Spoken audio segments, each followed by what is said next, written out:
तो अब देखिए बच्चों, अब जो हमारा नया टॉपिक है वो नया टॉपिक है हमारा वर्क डन। थर्मोडायनेमिक का एक बहुत इंपॉर्टेंट पार्ट होता है वर्क डन, इसको हमें पढ़ना है। ठीक है बच्चों, तो वर्क डन में क्या होता है, कुछ फॉर्मूलाज हमें पढ़ने होंगे, कैसे कैसे हमें वर्क डन को पढ़ना है, किस तरह से यूज करना है, सारी बातें मैं आपको बताता हूं। तो यहां देखिए एक आइसोथर्मल इरिवर्सिबल प्रोसेस है, आइसोथर्मल इरिवर्सिबल प्रोसेस दिया होगा, तो यहां पर वर्क डन का आपको जो फॉर्मूला लिखना पड़ेगा वो होगा P external into delta we, ये माइनस में, ये फॉर्मूला आपको रटना पड़ेगा अगर इरिवर्सिबल प्रोसेस आइसोथर्मल दे रखा है। और एक और सबसे बात बता दूं, इफ नथिंग इज गिवन तब भी अपन क्या करेंगे, यही फॉर्मूला, तो मोस्ट ऑफ टाइम यही फॉर्मूला काम में आता है, इस बात को आपको नोटिस रखना है।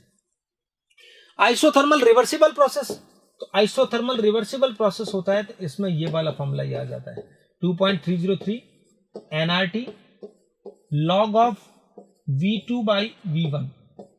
जैसे यहां डेल्टा V क्या था, वही V2 माइनस V1 था, V2 मतलब V फाइनल माइनस इनिशियल, वही वहां पर है। और अगर प्रेशर गिवन होता है, जैसे वॉल्यूम नहीं गिवन होगा तो प्रेशर गिवन होगा, तो nRT सेम रहेगा, लॉग वॉल्यूम की जगह प्रेशर होगा तो P1 by P2 करेंगे।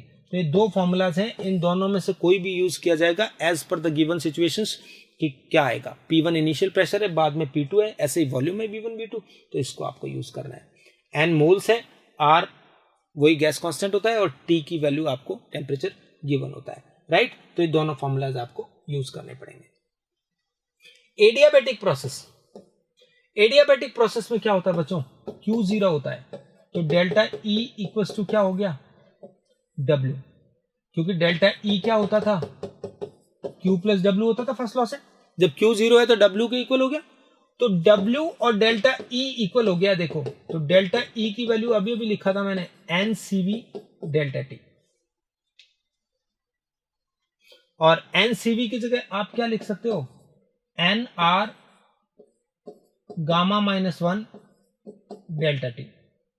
देखो देखें, गामा माइनस 1, ये NR तो है ही ऊपर, गामा माइनस 1 को क्या लिख सकते हो, गामा क्या होता है CP माइनस CV माइनस 1, तो इसका जब आपने एलसीएम लिया CV, NR भाई डेल्टा T तो इसके बाहर है, वो तो पड़ा रहेगा ऐसे ही, तो यहां देखो NR है बच्चों, ये क्या होगा CP माइनस CV, और ये CV ऊपर चला जाएगा एलसीएम वाला, CP माइनस CV को क्या लिख सकते हैं R, CP माइनस CV को R लिख सकते हैं, तो ये R से कैंसिल हो गया, तो यहां पर ये फॉर्मूला आ गया NCV डेल्टा T। तो देखो बच्चों NCV डेल्टा T भी लिख सकते थे, और NR gamma minus 1 upon gamma minus 1 into delta T भी लिख सकते हो। एडियाबैटिक प्रोसेस केमिस्ट्री में जनरली कम आता है, फिजिक्स में ज्यादा यूज आता है, वहां पे आप पढ़ लेना। During a chemical reaction at A given temperature, किसी भी केमिकल रिएक्शन में W जो पढ़ना होगा तो ये होगा बच्चों माइनस डेल्टा NgRT। ये डेल्टा Ng आप समझते ही हो, वो प्रोडक्ट माइनस रिएक्टेंट गैसेस मोल का, माइनस डेल्टा G कोई भी केमिकल रिएक्शन दे रखी होगी तो हम ये वाला फॉर्मूला लगाएंगे, केमिस्ट्री में इन सब से काम चल जाएगा। तो अब हम पढ़ते हैं कि वर्क डन किस तरह से काम में आएगा हमारे। देखिए पहला क्वेश्चन लिया मैंने यहां पर, a gas absorb 200 joule of heat, मतलब Q जो है एब्जॉर्ब किया है, तो आपको इसको पॉजिटिव लेना है, Q पॉजिटिव 200 लेना पड़ेगा, एब्जॉर्ब किया है गैस ने, ठीक है, सिस्टम एब्जॉर्ब करता है, and expends against the external pressure of 1.5 atm, ये क्या दे रखा है, P एक्सटर्नल दे रखा है, from a volume of 0.5 litre to 1 litre, तो V1 दे रखा 0.5, V2 दे रखा 1 litre. Calculate the change in internal energy. देखिए क्वेश्चन स्टार्ट करिए, इंटरनल एनर्जी क्या होता है बच्चों, Q प्लस W होता है, Q अपने पास है प्लस का कितना 200 जूल, तो अब हमें सिर्फ W चाहिए, और W आप इस प्रोसेस में कैलकुलेट कर लीजिए। जब कुछ नहीं दिया होता तो W का फॉर्मूला हमेशा क्या लगाते हैं, P external into delta B, तो यहां देखिए P एक्सटर्नल कितना दे रखा है 1.5 atm में, ध्यान रखना, और डेल्टा V क्या हो जाएगा 1 माइनस 0.5, तो ये 0.5 को इससे मल्टीप्लाई किया तो 0.5 को मल्टीप्लाई करेंगे तो ये आंसर आएगा 0.75, माइनस का 0.75 लीटर एटीएम। नोटिस करिए बच्चों, लीटर एटीएम में है, ये जूल में है, ये लीटर एटीएम में, चलेगा नहीं ना, तो कैसे बदलेंगे, तो मैं आपको बता दूं सीधा ही, सारा सिस्टम सुन लीजिए, जूल में हर चीज को कन्वर्ट करना बताता हूं। लीटर एटीएम का तो बड़ा इजी होता है, तो 1 लीटर एटीएम एग्जैक्टली आप चाहते हो तो इट इज 101.3 जूल, लेकिन चलता है कि अगर आप 100 जूल करके भी आंसर निकाल देंगे तो भी आ जाएगा, ठीक है। ऐसे ही देखो 1 इलेक्ट्रॉन वोल्ट होता है, उसको जूल में लिखना हो, क्योंकि बच्चों ये याद कर लेना, केमिस्ट्री फिजिक्स सब जगह काम आता है। 1.6 × 10⁻⁻19 जूल। 1 कैलोरी हो तो 4.18 या यू कैन से 4.2 जूल लिखते हैं अपन। तो ये आपको कुछ चीजें हैं जो आपको याद होनी चाहिए। अर्ग और जूल में क्या रिलेशन है? -7 जूल। तो ये जूल में सबका कन्वर्जन आपको आना चाहिए, क्योंकि ज्यादातर क्वेश्चंस के आंसर जूल में ही दिए होते हैं। तो ये आ गया। इसको अगर अपन किस में बदलेंगे, -0.75 × 101.3, तो अप्रॉक्स ये कितना आ गया, 76 आ गया है, ठीक है ना। अप्रॉक्स मैंने लिख दिया 76 आ गया, तो 76 आप यहां पर यूज कर लीजिए, लेकिन ये माइनस का है तो डेल्टा ई क्या होगा, प्लस का 200 प्लस माइनस का 76, तो ओवर आंसर इज 124, तो प्लस का 124 जूल आंसर हो गया। कहां पर है ये देखिए, फर्स्ट ऑप्शन ये प्लस का 124 जूल। तो बड़ा इजी होता है, आपको वर्क डन का फॉर्मूला लगाना था और आपको क्यू दे रखा था +200, तो you can get delta E. तो हम कह देंगे कि इंटरनल एनर्जी जो है वो 124 जूल से इंक्रीज हो जाएगी। ओके, इस तरह के और कई क्वेश्चन लेते हैं। देखिए, look, a system does 100 joule work on surrounding. System work कर रहा है, तो इसका मतलब केमिस्ट्री के हिसाब से इसको क्या लेंगे, -100 जूल लेंगे। ध्यान रखना, वर्क क्या है, नेगेटिव में दे रखा है।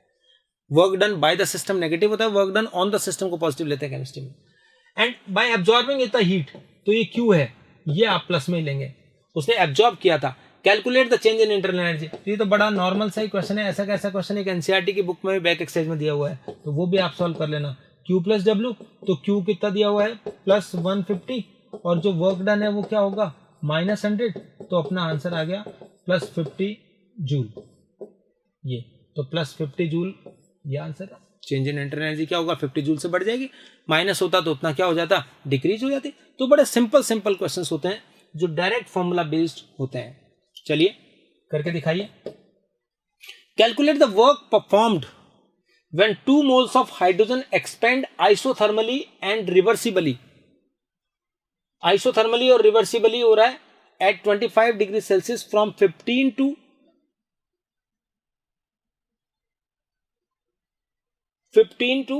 50 लीटर्स। आपको ये क्वेश्चन करके दिखाना है। एक्सपेंड आइसोथर्मली एंड रिवर्सिबली, देखिए नाम से ही पता लग जाएगा, तो हमें तुरंत फॉर्मूला लगाना आ जाएगा। ये होगा -2.303 nRT log ऑफ V2/V1। अब यहां पर वैल्यू पुट करो, 2.303, n कितना है 2 मोल्स, r कितना है जूल में निकालेंगे तो 8.314, राइट। टेम्परेचर कितना दे रखा है 298 kelvin 25 degree Celsius, and log V2/V1 ऐसे। तो ये इस तरह से आप इसको सॉल्व कर लीजिए, ये वैल्यू आंसर आ जाएगी अपने। तो -2.303 × 2 × 8.314 × 298 log 50/15, तो 5 से एक बार सॉल्व कर लो इसको, तो log 10 हो गया और ये हो गया 3, तो log 10 माइनस log 3, तो log 10 की वैल्यू 1 होती है, log 3 की वैल्यू 0.47 होती है। तो मैं लास्ट टर्म और लिख देता हूं, 2.003 × 2 × 8.314 × 298, log 10 की वैल्यू होती है 1 और वो हो गया 0.47 या 0.48 ले लेना, 0.52 से मल्टीप्लाई कर देना, और ये आंसर जो होगा वो जूल में आ जाएगा। कैलकुलेट कर लेना इसको, क्योंकि इतना कैलकुलेशन अभी मेरे से तो पॉसिबल है नहीं, तो आप प्लीज आप प्रॉपर कर लेना। कंपटीशन में आता है तो इजी होता है, इसको 300 मान लो, इसको 8.8 मान लो, इसको 2 मान लो, इसको 2.5 मान लो, तो 8 और 2.5 कितना हो गया 20 को इससे मल्टीप्लाई किया 40 को 300 से किया और वो 0.5 मान के, तो बड़ा इजी से कैलकुलेशन कर सकते हैं। लेकिन कंपटीशन में स्कूल में आएगा तो आप एग्जैक्ट कैलकुलेशन कर दीजिए, कोई प्रॉब्लम नहीं है, मल्टीप्लाई सबको करना आता है। तो ये क्वेश्चन हो गया। इसी कैटेगरी में एक देखिए बहुत अच्छा क्वेश्चन है, calculate the work done during the vaporisation of 3 moles of liquid at 100 degree Celsius. 100 degree Celsius is the boiling point of water, but यहाँ लिक्विड लिखा हुआ है, उससे कोई मतलब नहीं, अपने को इक्वेशन दे रखी है। तो इक्वेशन क्या लिखेंगे, 3 मोल्स ऑफ लिक्विड, तो 3 मोल्स हैं लिक्विड के, जो किस में बदल रहे हैं, 3 मोल्स ही होगा, गैस में बदल जाएगा। ये लिक्विड था जो गैस में बदल गया। 100 डिग्री सेल्सियस पे रिएक्शन हो रही है। तो अब इसमें पूछा है, तो वर्क डन क्या होता है, minus delta NGRT. Delta NG क्या होगा इस केस में, 3 माइनस 0 यानी 3, तो यहां 3 लिख दिया बच्चों। ये कितना होता है 8.314, और टी कितना लिख रखा है 373 केल्विन। तो इस तरह से हम क्या कर सकते हैं, किसी भी प्रोसेस में वर्क डन कैलकुलेट कर सकते हैं। तो 3 मोल्स दे रखा था, इसका मतलब यहां 1 मोल के लिए डेल्टा एन 1 होता है, तो 3 मोल के लिए 3 हो जाएगा ये बस। तो इस तरह डेल्टा एनजीआरटी से ये वर्क डन डायरेक्ट किस में आ जाएगा, जूल में। तो बड़े सिंपल है, कौन सा फॉर्मूला कब यूज करना है बस यही पता होना चाहिए, क्योंकि जो लिखा दिया मैंने इनिशियली आपको फॉर्मूलाज वैसे के वैसे यूज करने हैं। बाकी वर्क डन फिजिक्स में आप बहुत अच्छे से कैलकुलेट करना सीख जाते हो, तो कहीं भी कोई प्रॉब्लम आती नहीं है। ठीक है बच्चों, एक क्वेश्चन और करके दिखाओ चलो मुझे। The work done during the expansion of a gas from a volume 4 dm³ to 6 dm³, यानी V1 4 है, dm³ मतलब लीटर है, 4 लीटर से 6 लीटर हो गया है। ठीक है, याद रखा करो 1 dm³ जो होता है वो 1 लीटर होता है, और 1 cm³ या 1 cc ऐसा लिखा रहता है, तो ये 1 ml होता है। ओके, ये नोटिस रखा करो। Constant external pressure of 3 atm, तो बड़ा इजी है, तो वर्क डन क्या होगा, minus P external into delta we, कितना दे रखा है 3 atm, और ये हो गया 6 माइनस 4, तो 2 इंटू 6 माइनस 6 लीटर एटीएम, ये आंसर आ गया। लेकिन माइनस 6 को किससे मल्टीप्लाई करना पड़ेगा, 101.3 जूल से। तो 100 मान के करेंगे तो 600 के आसपास आ गया, तो इसमें 600 वाला आंसर हो जाएगा।